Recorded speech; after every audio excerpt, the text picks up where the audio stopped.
Hi, this is Jim Martorano from All About Town. It's been a long time since we've been together, but that's because of the pandemic. But now we're back, and I thought it would be important, given the season, that we talk to our state senator.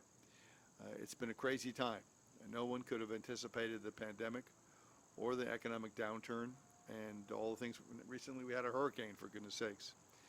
But I think that Senator Harckham, it's nice to know that we have people working for us in spite of the disasters that we're going through, that we have people in Albany and we hope in Washington working for us and helping us through this difficult year. So without further ado, I just want to welcome to the show a man I've known for a long time, a person who's a real true public servant, Peter Harckham, who's done unbelievable work for us. Good morning, Peter. Nice to have you on the show. Jim, thank you so much. It's a pleasure to be here. You're right, these are unprecedented times, and we have been inordinately busy working on behalf of the constituents. First, the economic fallout due to the pandemic. My office has helped hundreds and hundreds of people get the unemployment benefits that they deserve and that they've earned, that they couldn't get because the Department of Labor website crashed. So we've been very active there, helping people get small business loans and dealing with food insecurity, which has been ravaging the Hudson Valley. So we've done 6 food drives and a number of food drop-offs, mask drop-offs, sanitizer drop-offs, and then lo and behold, we get a hurricane on top of this. So working with our municipalities to get the power back. Unfortunately, in this storm, the loss of communications hit particularly hard with people working from home, and it was just a really, really challenging time. So, you know, we've got resilient people here in the 40th Senate District, and they're looking out for each other, and we're very fortunate to have a great staff who's been on the ball. You know, it's funny though, because when I was in office for 20 years, there would be down times, there would be down periods where things were just moving along kind of smoothly, but you've experienced anything but a downtime. I've never seen so many obstacles put in your way. Tell me a little bit about the bills that have been up in Albany that you're proud of, that have passed, that are going to help people through this terrible time. Well, we've been working both in the legislature and with the governor's office. You know, a lot of this was done initially through executive action, but he based a number of his actions on some bills we had. When part-time police, retired police officers were going back to work, when we called retired healthcare workers back, there was a cap in the state pension system on how much they could earn. I had a bill on both of those. The governor took executive action on that. I had a bill to address small businesses and nonprofits. The governor, based on our bill, did the $100 million loan fund for small businesses and small nonprofits. So we've been working collaboratively there. We're very concerned about the financial situation. We've lost close to $14 billion in sales tax revenue and other tax revenue. Makes it so important that we get a federal bailout so we don't have to hit education or healthcare or aid to municipalities. But yet we've still been having a very successful legislative year. We passed a number of bills to assist the communities around Indian Point with the taxes that they can earn, as well as protect the workers there. On the opioid front, we've expanded the Good Samaritan law. Environmentally, we've done some good things. My law to protect 40,000 miles of streams that had been deregulated by the Trump administration. And that's so important because our whole area is a phosphorus reduction zone. So any natural buffers and barriers that we can protect actually save our taxpayers money. So, you know, we're working on all fronts. We're doing a lot on the ground to help constituents, and yet the normalcy of the legislative session needs to go on, and yet we're very mindful of what the federal government may or may not do to assist New York State. It's an incredible time, and I don't think that that it's really hit yet. Our economic downturn has hit fully because, like you said, a lot of the states, almost all the states, are down economically because of the loss in revenue, sales tax revenue, and whatnot. And eventually, unless the federal government comes to the rescue, which apparently it's not going to, unless it comes to the rescue, there's going to have to be some ramifications in the state. So, but I want to thank you for your work on all those fronts. What do you see in terms of this fall, people that are watching the show that might be concerned about the schools and their kids, and what's your feeling about how we're going to deal with that crisis? We need to have a community conversations about this. There is not one model fits all for every school district. We know kids socialize better when they're in school. We know home learning has been tough on them. But we also know kids can be super spreaders, and we need to be concerned about the teachers, the staff who work in those buildings, and the people they go home to. So we need to be very careful from a public health standpoint, and every community needs to have those discussions, whether it's a mixture of remote learning or all in-person learning. That really is up to each and every school district. It's our job to be supportive. In 2019, we increased education funding by $1 billion.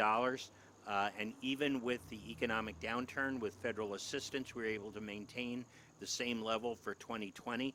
But we're very concerned about what may happen at the federal level, because we have a $14.6 billion deficit right now. And unlike the federal government, we have to have a balanced budget. So unless they come through with aid for states and counties and municipalities, not just New York, but all across this country, we're going to see a world of pain in education, healthcare, aid to municipalities. And we're already seeing in some areas layoffs of teachers, and we don't want to see other vital service employees laid off. So we want to preserve those budgets, and the only way to do that is through federal help. And although the House passed a bill that would ensure federal help, the Senate hasn't approved it, or I don't know if they've even taken it up yet, and they don't probably intend to do that, which is a shame, because the states need it. From a personal standpoint, I mean, you and I've been through a lot of campaigns, and both personally and helping other candidates. And for me, it's always been door to door, and you go to these debates and things like that, of course. But this is a brave new world. Can you describe a day in the life of State Senator Harckham? It's been an interesting time. We do a lot more through Zoom. We do a lot of connecting with voters, with volunteers, with donors through Zoom. We do a lot more constituent meetings through Zoom. We do legislative meetings through Zoom. But I still need to be out there.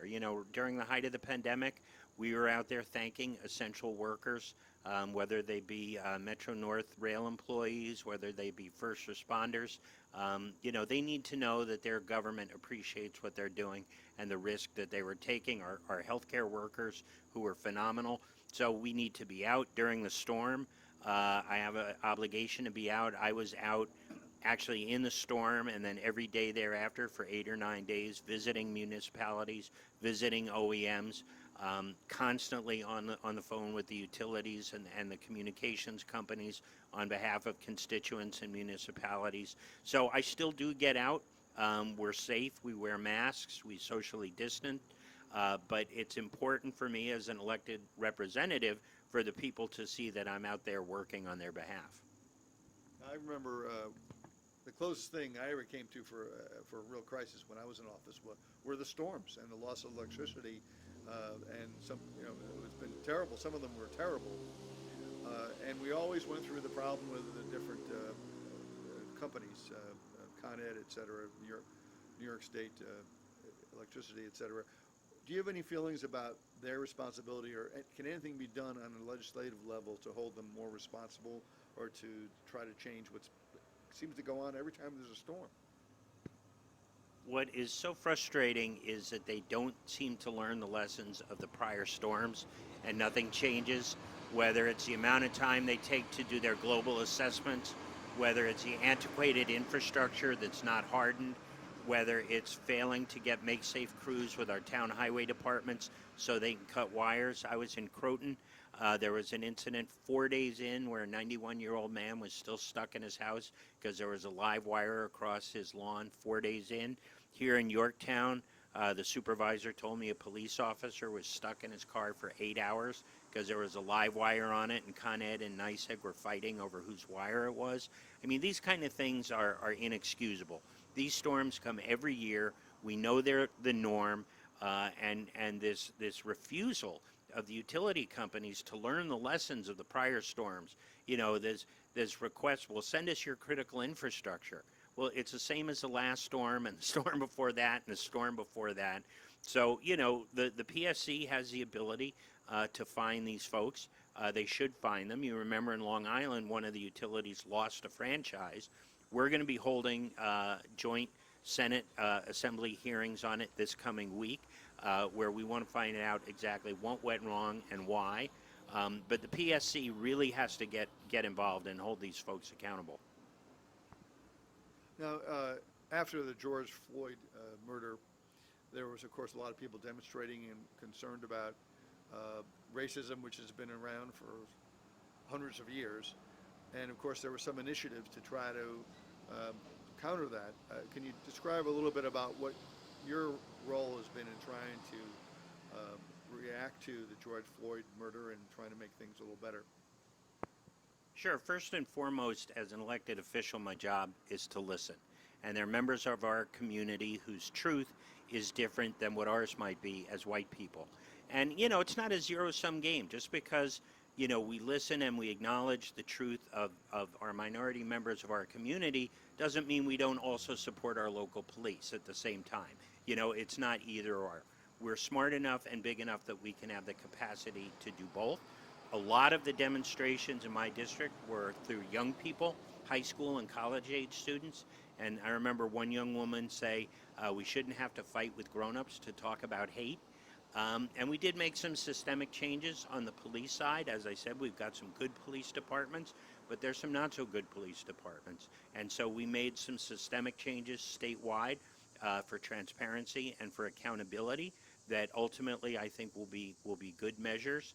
And I think we need to remember the important thing. We are safe here in the suburbs, not because we aggressively police minority communities. We're safe in the suburbs because we have all the social determinants of healthy communities. Great schools, great after-school programs, wonderful health care, access to employment, good libraries, all of those supports which make communities great places to live in and safe. It's not aggressive policing, although having good police do play a part in that. So here we are, I don't know, a couple months out from the election, and probably when people watch this, it might get closer. It might even be up to the election. Let's say that you get reelected. Do you have any vision of what you want to do in your next several years? Sure, we do. Obviously, we take nothing for granted, and we're working very hard to earn the trust of voters each and every day, but you got to have a vision moving forward. First, it is continue to focus on what our communities need. So we have been very proactive in working with communities and community groups as to what those needs are, whether it's a Republican community, Democratic community. So, for instance, here in Yorktown, we brought nearly $500,000 in direct assistance, both to the town and the community groups, to first responders, to the police, to the schools, to the libraries, because those were the supports that the people of this community said they needed. So that's number one.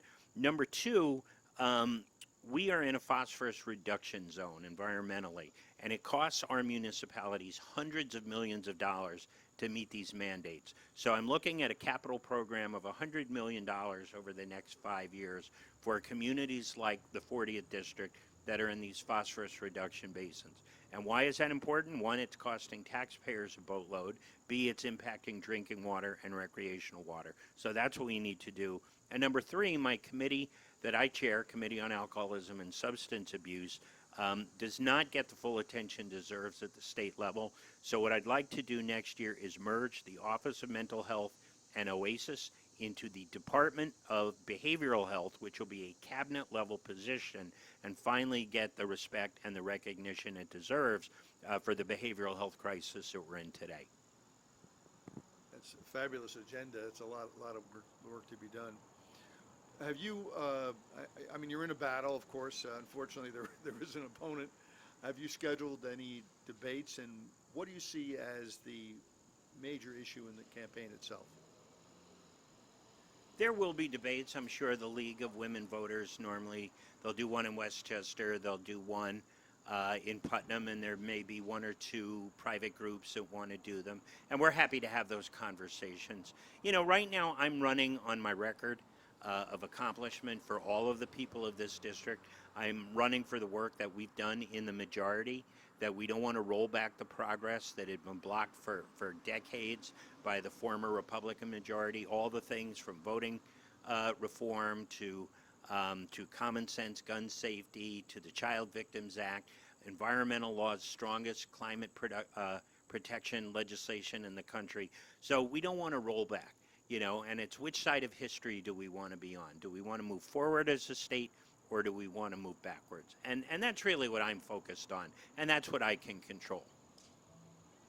And I thank you for that. It's been a long time coming. But speaking of that, in the election coming up, what is the present status in New York State of our ability to vote by mail, assuming that we still have the post office in existence, which is, I'm afraid to say, not a sure thing. But will we be able to vote by mail 100%? And when will that start to happen? New York would require a constitutional amendment to literally vote by mail. So we've taken the first step. We voted for that 2 years in a row, and then it needs to go to the people for a referendum next year. But what we can do is vote as of right by absentee. So the governor, a while for the primary, issued a proclamation that everyone should receive a ballot, and as of right could check off illness when it has to do with coronavirus. We have legislation that we passed codifying that. So hopefully the governor will once again put an executive order out mandating that everyone be sent an application. That's not the same as a ballot. It's a two-step process. You have to fill out the application and send it in. Not as ideal as direct voting by mail, but hopefully by next year we will have that. But, if there are concerns about the post office and people are concerned about going to the polls, I would suggest as early as they can, request an absentee ballot, fill it out, and get it in so that we don't have to take that chance with the U.S. Postal Service. Now, given what you said before about the fact that we're down so many billions of dollars because of the pandemic and the loss of income, income tax, you have to start working on next year's budget, right? Is that beginning now? And how are you going to? We've been waiting for help from the federal government. If it doesn't come, what are we going to do? Well, we're still approaching the second quarter of this year's budget.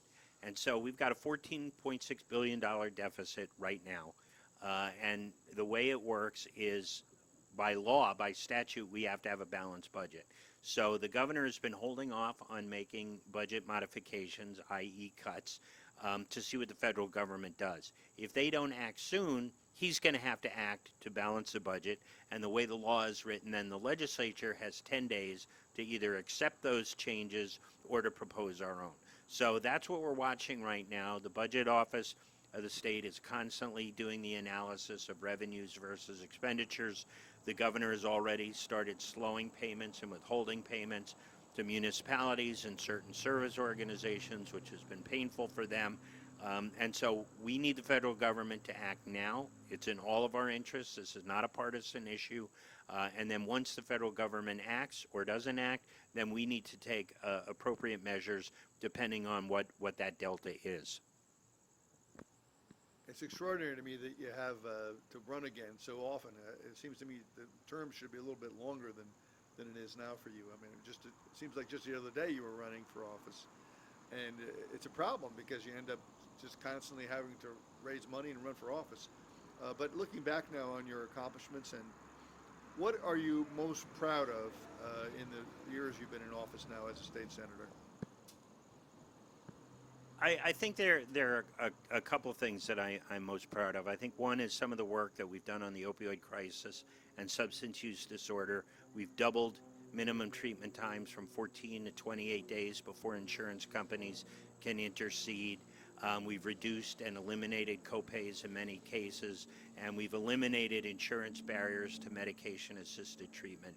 And all of these things are going to be saving people's lives. The other thing is the work that we've done on the ground. We have a heck of a team in our office who work for everybody, and from STAR complaints to unemployment to small business loans to helping folks access service during the pandemic. We've got a great team I'm also very, very proud of them. And then some of the environmental things that we've done, particularly something that we just finished was streams bill.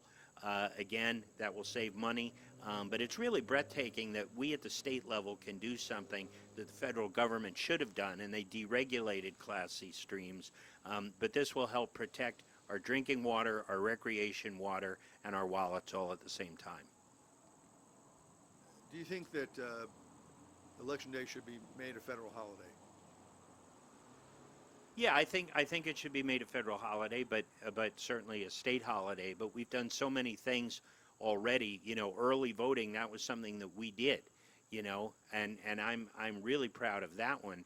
You know, that people now have 8 days prior to the election to vote, because we know, especially for people who commute, you have one little stressor in your day, it's so easy to miss the ability to vote, or people who work 2 and 3 jobs, or take care of kids or sick parents. So early voting gives people, you know, a plethora of options now that they should have. And between that and what we saw in the absentees, the as of right absentees in the primary, we're beginning to see record turnout, and that's what we want. We want to make access to the ballot easier for folks. So do you think that New York is in great shape in terms of the election itself, that we'll be able to know who the winners are election night perhaps, or do you think we're going to have problems with mail-in ballots waiting, as the president has said, months, maybe we'll never know who won the election? I mean, that's what he's saying now. But do you feel that we're okay? I think New York is in better places than much of the rest of the country, but we saw after the primary there was a waiting period because there were so many ballots. So whether it's 10 days, 2 weeks, I don't think that would be out of the ordinary, but that is a planned 10 days to 2 weeks because we're just waiting for all of the ballots to come in. We want to make sure everyone's ballot is counted, and then there's an orderly process. So I would not be surprised. You know, certainly I would think the presidential race will probably have a pretty good idea on election night, but certainly many of the down ballot races, yeah, for instance, my race, we may not know on election night, and we may not know for several days after that. And people shouldn't panic or worry about that because we expect a lot of absentee ballots, and that's going to take time to collect, and then for the Board of Elections in an orderly manner to go through one by one to make sure every ballot's counted. One of the things I've always objected to, and I ran 6 times, is the lack of civility sometimes when you run for office. I always try to be positive. I never said a negative thing about any opponents, and maybe I'm an old school guy because of that, but I believe in that. I think it's a matter, you can have different ideas about how to govern, but that doesn't mean your opponent is an evil person or a bad person or against God or is going to hurt God, as has been suggested recently by the President of the United States. So I took a pledge with Nick Bianco, even though we ran against each other. I never felt like I was running against him, to run a positive campaign and not to be negative. What's your feeling about this year's campaign? Have you heard anything? I mean, Facebook unfortunately generates a lot of terrible things sometimes. Have you heard anything negative brought against you, and do you feel that you can maintain a positive campaign? I'm like you. I'm old school. You know, I don't believe in that. As I say, I don't start fights. I end them. But you know, I don't read social media. You know, when a constituent reaches out for a need, obviously our team will let me know and we'll address that. But you know, the noise that goes back and forth on social, I ignore it completely. You know, we put out information on social media, and we have a free speech policy that people can comment how they want to comment, but I don't get into that. You know, usually a couple weeks before election, I turn off the TV. I don't open my mail, Really? and I just focus on what I need to do to get through the day, to communicate with voters, and to stay positive. Because there's so much external noise, and there's so many external groups now willing to throw gasoline onto the fire, that this really should be about issues. It should be about our vision for New York State. It should be about our record. What are we doing statewide? What are we doing locally to help each and every municipality? What are we doing to help our constituents? And if somebody has a better idea, a better way of doing that, that's what the debate should be about. That's very good. It's very good to have a positive outlook. Sometimes it's difficult because things can get really nasty, but I think you were born in this country, is that right? You were born here? I was born here. I have a birth certificate here, but it's unfortunate that people will go to those lengths to try and discredit people in such a nasty and dishonest way. I've always thought we're better than that in the Hudson Valley. Occasionally some knucklehead will open their mouth in an inappropriate way. But one of the things I love about the Hudson Valley is I like to think we as voters are better than that, and let's stick to the high road. So say a constituent is watching this and they have a problem and they want to contact you or your office and they need your help. Can you tell us some phone numbers they can call, or how can they reach out? Sure. If you need assistance, the simplest way is to call our Peekskill office, 914-241-4600. And we have people staffing that all the time. Even though we have 3 offices, one in Albany, one in Carmel, the main one is in Peekskill. We are constantly monitoring that phone line. During the pandemic, even though we were working remotely, that phone was going directly to our team's cell phones at home. We were working 7 days a week. So that is the best way to get a hold of us, and someone will get back to you very quickly. Well, I want to thank you for all the hard work you've done, and it's amazing. I thought as I got older, things would get easier, but this year has been very trying for all of us, and it's nice to know that we still have public officials that care, that work very hard, that don't throw mud, and that have a positive vision of the future and are able to deal with the problems we have. I don't see that on a federal level, but I see that with you, and I want to thank you very much for all you've done for everybody, regardless of their party, for everybody. Jim, thank you so much. It's always a pleasure to be with you. You're a good friend. I've known you for many years, and you were a great public servant yourself. So give yourself a pat on the back for that. It's been a pleasure working with you, and as you said, it's about everybody in the district, regardless of their party, and that's what we are. We're public servants. The people of this district pay my salary, and that's why I'm here. My dad always taught me that being in public life is something that's a wonderful vocation, and that's the way it should be. And we should support public servants that feel that way as well and work hard. And whatever your affiliation is politically, come out and vote, please, in November. It's very important that we keep democracy vibrant, and that we not listen to some of the voices that are saying that things are rigged. Things are not rigged. Things are decided by us, the people, and it's our responsibility to get out there and vote and make our voices heard. Regardless of what your opinion is, your voice should be heard. I want to thank you for watching the show tonight. I want to thank the Senator for being on the show, and we hope to come up with also an interesting new show in the next couple weeks.